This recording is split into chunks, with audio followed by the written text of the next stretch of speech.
When I woke up this morning, I looked in the mirror and I told myself, you are enough. I am wonderfully made. I am loved.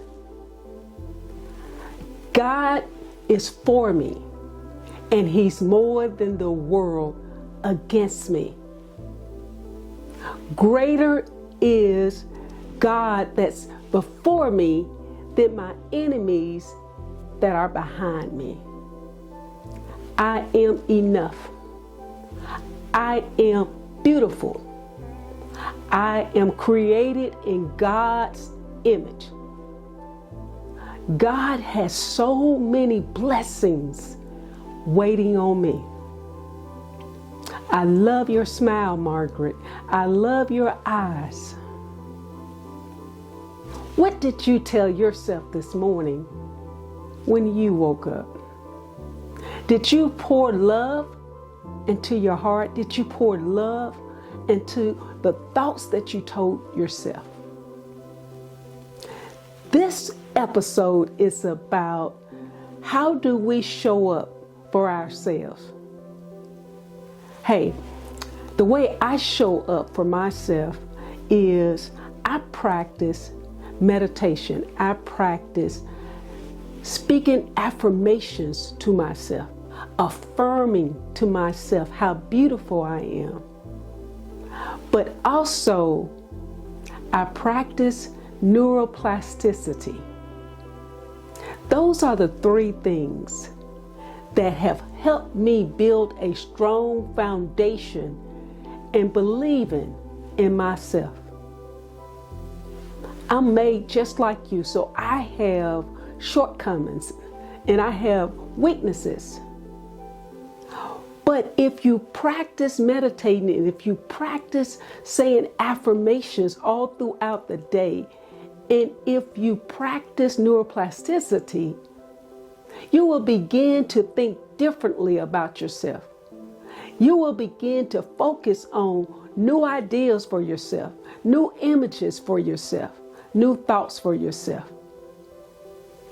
That's what it's all about. When we talk about being empowered, it's about doing things that are going to make us stretch, that's going to make us grow. So how do we do it? First of all, when you wake up in the morning time, you have to start off shouting to yourself of who you are and whose you are. You have to remind yourself that I am more than a conqueror through Jesus Christ who strengthens me. Before you walk out the door, you have to remind yourself that you're made out of God's goodness, that you have Jesus and His blessings all in your DNA, and that you're growing every day. And then you have to learn how to meditate. You have to learn how to be still, close your eyes, and reflect on all of the blessings that He has bestowed upon you. Reflect about what you want out of life. Just reflect. You have to turn off everything, all the distractions, and you have to have quiet time. Just breathing in, breathing out. Breathing in, breathing out. Relaxing. Relaxing. How many of us relax? Or are we always in the hustle and the bustle? I don't know if bustle is even a word, but I've heard people say hustle and bustle. I don't know. But are you always busy? Busy, busy, busy. My mom used to say, you're so busy doing nothing. At the end of the day, are we proud of what we accomplished, or were we busy doing things that don't even matter? And so we're going to affirm, we're going to talk positive to ourselves, we're going to pour in affirmations, speaking truths to ourselves. we're going to meditate. We're going to be still and allow peace to come into our hearts and in our mind. We're going to learn how to breathe and just relax and take it all in. In neuroplasticity, many of us have not been, introduced to neuroplasticity, or at least, like me, only the last few years. And I was amazed to find out that this method is used by doctors and physical therapists. When someone has a stroke, it's the opportunity to use neuroplasticity to rewire the brain. And that's why I'm bringing it up today. I had to rewire my brain. I had been called stupid so much until I thought I was stupid. I thought I was ugly. I thought I was too skinny, too dark. I started telling myself, I started practicing neuroplasticity so that my brain could think differently, that my thoughts would be different. And so when you deal with neuroplasticity, it is conditioning the brain to allow new neurons to be developed. And when you work on that brain and you're constantly telling it the same thing, that they ask that you spend at least 5 minutes practicing in the brain, telling the brain what you want and what areas you want to change in, telling the brains that, hey, I'm okay with this change, because your brain wants to keep you safe. Your brain doesn't want you to try anything that might hurt you, anything that you might fail at, because its job is to protect you. Hey, don't do that. That's hot. That it's wired like that. So we must take the time to talk to ourselves and talk to our brain at least 5 minutes, rewiring it. Hey, I love reading. I love math. Math is easy. Problem solving is easy. And you just keep on erasing bad thoughts by implementing new thoughts, new compliments, new ways of thinking. I promise you it works.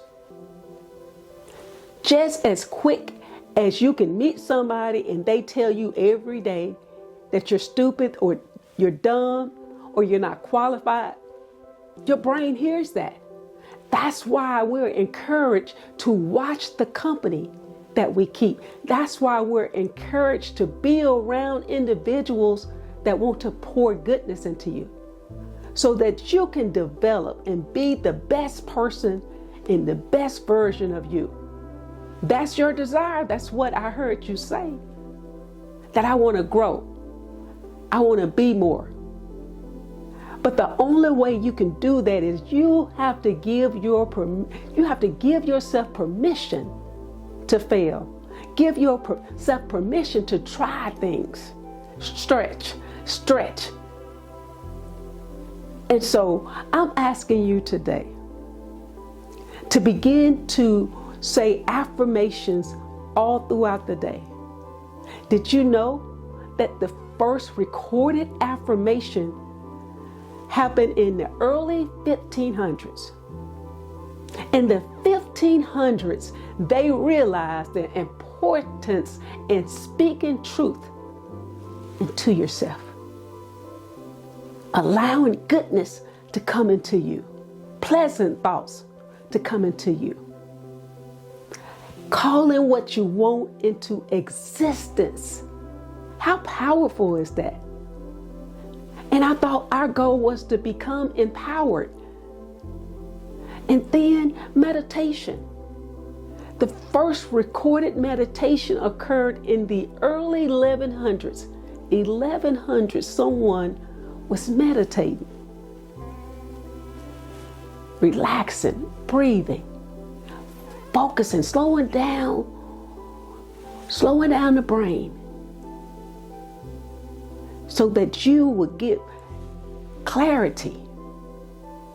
That's what it's all about. When God speaks to you, you don't know that he's speaking to you because it's so much clutter going on in our head. And then I'm asking you to practice neuroplasticity so that as we age, our brains will continue to grow and develop because we will never stop learning. We will never run from difficulty. We're going to face challenges head on because we're going to take control of our brain. This is something that we can handle, that we can control, that we can change. You're here with your career coach, Margaret Walker, and I'm so excited that you're on this journey with me. And I pray that something was said that will be encouraging for you, that will give you the hope that you can be more and that it's at your fingertips to change. I appreciate you listening, and as always, don't forget to share the video. Don't forget to subscribe. But most of all, I challenge you to stay in action, stay radical, stay trying new things. And if you believe any of what I said today, and if you believe that you can see yourself growing, I'm asking you to try it today. Be blessed, and through God and with God, all things are possible. But first you must believe. Thank you.